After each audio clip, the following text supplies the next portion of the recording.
ఇటువంటి వ్యక్తులందరూ తెలుగుదేశం పార్టీకి వచ్చి పార్టీని బలోపేతం చేసినట్టు కృషి చేయడం కూడా ఆయన్ను ఇక్కడ ఉన్న పురప్రముఖులందరినీ కూడా అభినందిస్తూ ఉన్నా. ప్రతిరోజు తెలుగుదేశం పార్టీలో కడపనే కాదు కడప జిల్లాలో కూడా మంచి వాళ్ళు, ప్రజల్లో మంచి సంబంధాలు ఉన్నవాళ్ళు, ప్రజాసేవ చేసేవాళ్ళు ఈ ప్రభుత్వం మీద ఒక నమ్మకంతో, చంద్రబాబు నాయుడు గారి పరిపాలన మీద ఒక నమ్మకంతో పార్టీలో చేస్తున్న సందర్భం ఇది. కడప జిల్లాలో రాబోయే ఎన్నికల్లో కూడా తప్పకుండా మళ్ళీ మరింత విజయకేతను ఎగురవేసడానికి మాకు అవకాశం ఉంది. అదేవిధంగా 4-5 నెలలు కానీ 6 నెలల్లో కానీ జరుగుతున్న స్థానిక సంస్థల ఎన్నికల్లో, కార్పొరేషన్ ఎన్నికల్లో కూడా తెలుగుదేశం పార్టీ అభ్యర్థులే 50 నియోజకవర్గాల్లో 50 డివిజన్లో కూడా గెలుపొందుతున్నారు. దీంట్లో రెండో అనుమానం లేదు.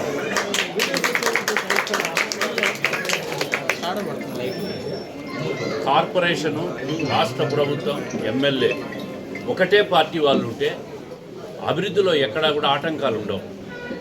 ప్రజలు కూడా ఒకటి అర్థం చేసుకోవాలి. ఈ సందర్భంగా ఒక పార్టీ వాళ్ళని కార్పొరేటర్గా గెలిపించి రాష్ట్ర ప్రభుత్వానికి వ్యతిరేకంగా గెలిపిస్తే ఆ ప్రాంతంలో అభివృద్ధి చేయాలంటే చాలా ఆటంకాలు వస్తూ ఉంటాయి. వాళ్ళు జరగనీయరు.